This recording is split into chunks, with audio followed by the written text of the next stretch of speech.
नमस्कार, स्वागत है आपका आरपीडी न्यूज राजस्थान पंचायती दुनिया में। राजसमंद जिले की खमनौर पंचायत समिति के प्रधान भैरूलाल वीरवाल के साथ खमनौर के विकास कार्यों को लेकर खास मुलाकात की गई। खास मुलाकात के दौरान पंचायत समिति प्रधान भैरूलाल वीरवाल ने क्षेत्र की समस्याओं और विकास कार्यों की जानकारी दी। प्रधान भैरूलाल ने अपने बीते कार्यकाल में क्षेत्र के किन किन मुद्दों को प्राथमिकता देकर धरातल पर विस्तार करवाया। तो आइए जानते हैं। इससे पहले अगर आपने अभी तक आरपीडी न्यूज़ चैनल को सब्सक्राइब नहीं किया है तो अभी सब्सक्राइब कर बेल आइकन प्रेस करें ताकि तमाम बड़ी खबरों का नोटिफिकेशन आपको मिलता रहे। तो आइए देखते हैं आरपीडी न्यूज़ की यह खास रिपोर्ट।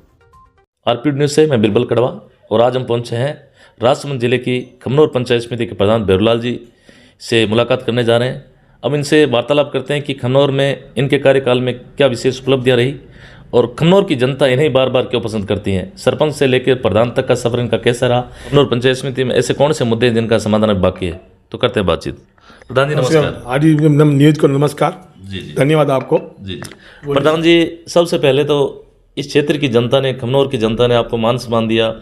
पूर्व में भी आपके रेगुलर कहीं की राजनीति में टच रहे, सरपंच रहे और इस वापस एक बार इस क्षेत्र की जनता ने आपको प्रधान बनाया। क्या कहना चाहेंगे जनता की? जनता का पूरा पूरा आशीर्वाद है, जनता का बहुत बड़ा प्यार है और हमारे ऊपर सीपी जोशी की बहुत बड़ी मेहरबानी है। सीपी जोशी हमारा नेता है, सीपी जोशी नेता है, इसलिए हमारे को आशीर्वाद मिलता है। विकास के लिए हम जुड़े हुए हैं और विकास में ज़्यादा विश्वास करते हैं। ये लोगों का काम धर्म में आस्था है तो हमारे भी धर्म में आस्था है।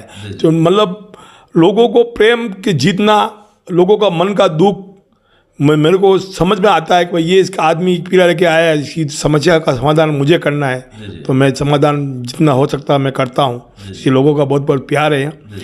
पंचायत समिति खमनौर का, पब्लिक का बहुत बड़ा आशीर्वाद है और मुझे बहुत बहुत प्यार मिला है।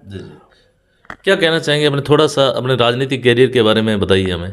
राजनीतिक कैरियर में हमारे सीपी जोशी ने इतना बड़ा विकास किया है इस एरिया में, कोई उस कामना नहीं कर सकता है। इस एरिया को अपने इन्होंने एक बड़ी भूल की है, सीपी जोशी को हरा के विकास को विराम लगा दिया है। 20 साल पीछे गधेड़ दिया है। इस नादवारा विधानसभा को 20 साल पीछे गधेड़ दिया है और ऐसा नेता मिलेगा नहीं। मैं तो निवेदन करता हूँ सीपी जोशी से एक बार वापस चुनाव लड़े और चुनाव लड़के वापस विकास की गंगा नादवारा में बहे, सिन्हा जी की कृपा बनी रहे और सेठ सावरिया सेठ की मेहरबानी बनी रहे और ठाकुर जी की पूरी पूरी कृपा रहे। भैरूलाल जी, बात करते हैं सीपी जोशी साहब का हमेशा डंका रहा है आज तक इस क्षेत्र में। नाथद्वारा की अगर बात करें, विधानसभा अध्यक्ष के अंदर रहे थे, एक बार वोट बदकिस्मती से हार गए, नहीं तो उस टाइम भी कहीं न कहीं सीएम मुख्यमंत्री बनते। तो उसको लेके आज भी आप इतने रेगुलर पार्टी से आपका जुड़ा रहा भैरूलाल जी और आप हमेशा निकट रहे, तो क्या कहना चाहेंगे इसको? हम तो आज भी चाहते हैं कि सीपी जोशी जैसा एक विज्ञान और बुद्धिमान ऐसा मुख्यमंत्री बने तो राजस्थान की काया पलट कर सकता है। जैसे आज पिलवाड़े के अंदर उन्होंने पानी पिलाया, लोग याद करते हैं, वोट नहीं देते हैं। एक कोई क्या उनको क्या मतलब है, पर उनके कोई कैरियर में हारना भी उनके एक नसीब की बात है। हारना उनकी जीत है, हार के भी वो जीतते हैं। ये उनकी मतलब कार्यशैली है। बिल्कुल बिल्कुल। विधानसभा के अंदर सभी विधायकों को एक जाजम पे बिठाने का हमेशा काम किया है, सभी को संतुष्ट करते हैं, ये बात तो बिल्कुल जग जाहिर है। आज विधानसभा चलाने के लिए उन्होंने सिखाया और एमएलए का पावर क्या है तो उन्होंने बताया है। सीपी जोशी ने एमएलए का क्या पावर है तो उन्हें एमएलए को बताया कि तुम्हारा पावर का उपयोग करो आप। जैसे समझाना है कि एमएलए को समझाने के लिए बहुत बड़ी बात होती है। तो आज सब एमएलए बीजेपी के हो, कांग्रेस के हो, कौन सी पार्टी के एमएलए होते हैं तो वो उनको सीपी जोशी को याद करते हैं। आज राज्य में केंद्र सरकार में भी वो अध्यक्ष रहे लेवल उपले लेवल तक, इनकी को मतलब कोई नहीं। विकास के लिए तो देखो हमारे जिला हॉस्पिटल नादवारा में, कॉलेज नादवारा में, खमनौर में कॉलेज, विकास के लिए तो हर गांव में 100 करोड़ रुपया हर गांव के अंदर दिए उन्होंने। विकास के तो उनकी अभी भी विकास 2 साल उनकी विकास में भी उनका काम ही पूरा नहीं कर पाएंगे लोग। उनको भुला नहीं पाएंगे कुल मिला के, ये कैसे? कभी नहीं भुला पाएंगे। मतलब भूलना तो बात कभी जिंदगी में नहीं भुला पाएंगे सीपी जोशी को। और अपन कबीर भाई हो गया कि विकास बहुत किया है, विकास के नाम पर वोट नहीं मिलते। सहानुभूति का वोट उनको नहीं मिला है। आज लोग पछता रहे हैं। आज लोग कह रहे हैं कि हमने बहुत बड़ी गलती की। बीजेपी के बड़े बड़े नेता कह रहे हैं कि हमने बहुत बड़ी गलती कर ली है, ये गलती वापस दोबारा हमसे ना हो। बिल्कुल मैं तो भगवान के सिन्हा जी ये प्रार्थना करता हूँ कि राजनीति के ऐसा विकास पुरुष इस नादौरा ने खो दिया है। हार जीत तो देखो अक्सर चलती रहती है, समझ भी जरूरी है और पक्ष विपक्ष भी होना जरूरी है। ये तो चलता रहे। आज देखो सिक्के के हमेशा दो पहलू होते हैं। ये तो हार जीत तो का सिलसिला तो ये तो बेरोलाल जी चलता रहता। आप भी बिल्कुल, आपने ज़िंदगी के बहुत से उतार चढ़ाव, बहुत से बसंत ऋतु देखिए। क्या कहना चाहेंगे अब प्रधान रहते हुए आपके क्षेत्र में ऐतिहासिक काम आपके माध्यम से क्या कराएंगे? विकास तो इतने हुए हैं और विकास तो बहुत बड़े करने हैं। तो विकास तो अब 4 साल 1 साल तो निकल गया, 4 साल को इंतजार करना पड़ेगा। वापस हमारा वही सीपी जोशी वापस विधानसभा के एमएलए बनेंगे, उसके बाद विकास की हम आशा रख सकते हैं। इस 4 साल में 5 साल में हम कोई आशा नहीं रख सकते हैं कि एक विकास इस एरिया का कोई विकास हो सकता है। ये खाली लॉलीपॉप देंगे, विकास के कोई मायने नहीं रखेंगे। इनको खाली वोट चाहिए, वोट लेने के लिए इनको है, पर विकास नहीं कर पाएंगे।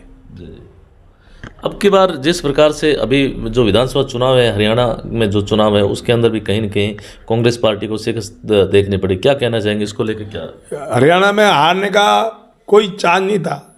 मीडिया भी कभी इतनी फेल नहीं हो सकती, पर ये तो क्या मोदी सरकार है, कुछ भी चिट्ठी भेज सकता है। ऊपर से चिट्ठी भेज दी, काम हो गया उनका।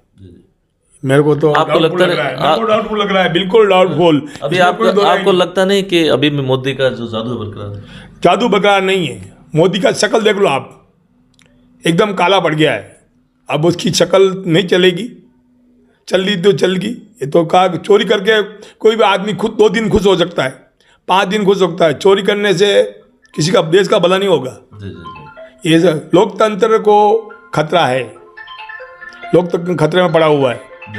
ये 2 आदमी खेल कर रहे हैं पूरे।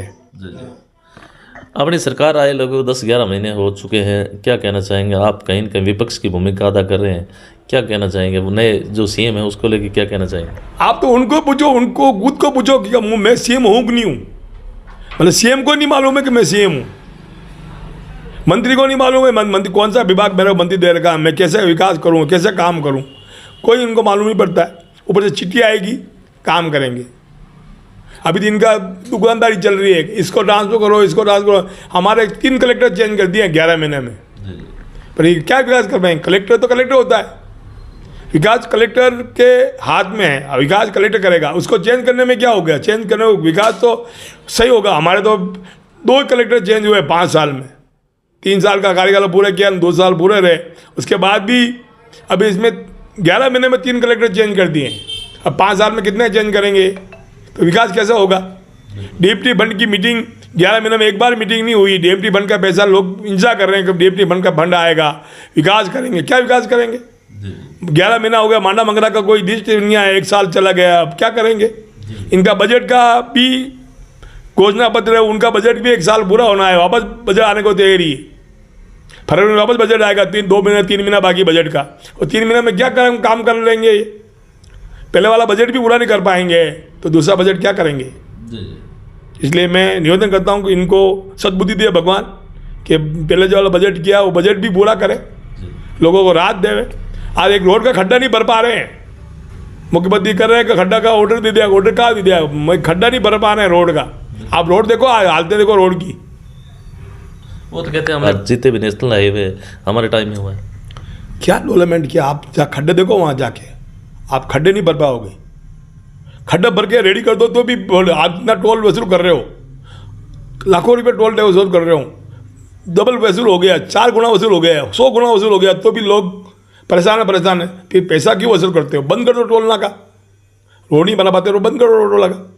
भाई ये तो पैसा गवर्नमेंट का पैसा नहीं है ना, पब्लिक का पैसा आप यूज कर रहे हो। रोड में क्या कर रहे हो आप? रोड बना रहे हो, पब्लिक का पैसे से रोड बना रहे हो आप, कोई सरकार से पैसे से रोड नहीं बना रहे हो।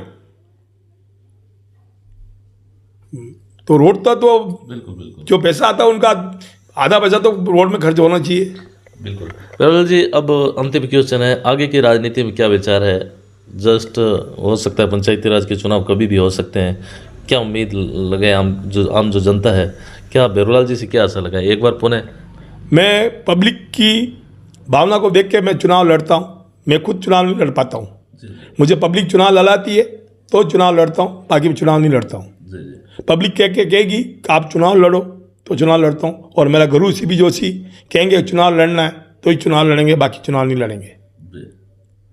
तो यह थी हमारी खास मुलाकात पंचायत समिति खमनौर के प्रधान बेरूलाल जी, जिनके विचार हमने साझा किए। विशेष तौर से इन्होंने भाजपा पार्टी को विशेष तौर धोया और अपने मुद्दों की जो बात है वो कही। साथियों, कमेंट करके बताना कि खमनौर और विशेष तौर से नाथद्वारा क्षेत्र में विकास किस प्रकार से हो रहा है, और विशेष तौर से बेरूलाल जी के बारे में आप अपनी कमेंट में जो राय है वो जरूर जाहिर करें। धन्यवाद सर, समय दिए। धन्यवाद, आपको बहुत बहुत धन्यवाद।